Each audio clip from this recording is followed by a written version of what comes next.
So, what's the difference? What's the main difference that you saw, everybody, between Kennedy and me and the other three? What are some of the main differences that you noticed?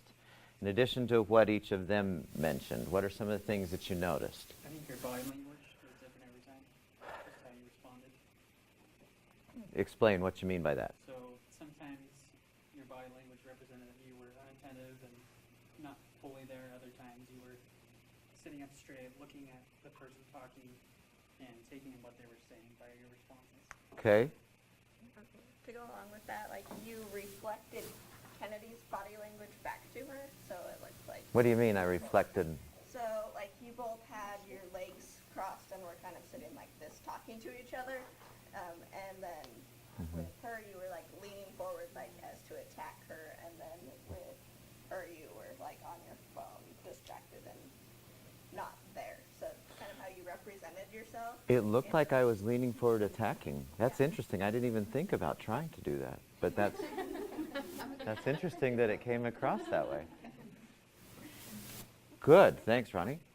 With the first three, it was like they would start talking because you'd ask them, and then they'd kind of, and then when you'd interject, they'd have to wait. They'd have to wait for you to be done saying, like, you could tell they still had more to say, but they were like, oh, I'll just wait until he's done.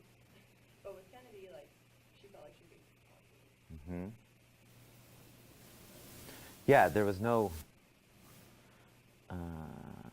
and a couple times she said, right. You know, as if to say, yeah, you heard what I just said. What else did you notice? Anything else? We have the body language, the... I think she felt safer talking after a minute. After like she felt like she was in a safe area, it was non-judgmental. It was you were genuinely interested in hearing what she was saying. How could you tell that? How could you tell that? Well, I feel like her body language, like she kind of loosened up a little bit. She wasn't quite as... She thought that she was going to get some more verbal arrows, right? Yeah. After the first three. I would have fallen apart if you did to me what you did to her. I would have gotten very frustrated. Yeah, right?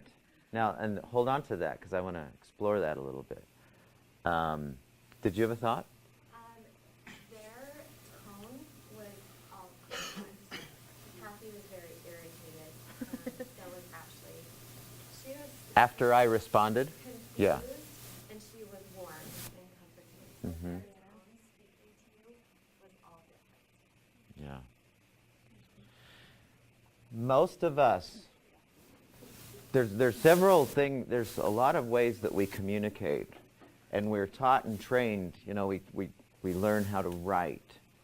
We learn how to, we verbally talk pretty well. But the thing that we're very poorly trained in is listening. There's so little, I mean, when I think back to any time during my life, I can't think of a time when somebody said, this is how you should listen if you want to have that part of your communication a high quality. And, I mean, it's not part of anyone's curriculum, at least it hasn't been until recently, to teach how to communicate the listening piece so that we don't feel like you three, and we do feel like more like Kennedy felt when we're being listened to. Do you agree? Most of the time, people, when in conversations, most of the time, they listen with the intent to reply. Do you agree? It's kind of like and I think Seinfeld, I don't know if you still watch Seinfeld, but if you think about a Seinfeld episode where all four of them are sitting at a table, and all four of them are coming at different nobody's listening to. All they're thinking about is, what am I going to say next? What am I going to say next? What am I going to say next? And that tends to be how we frequently listen. I remember, we see this all the time, where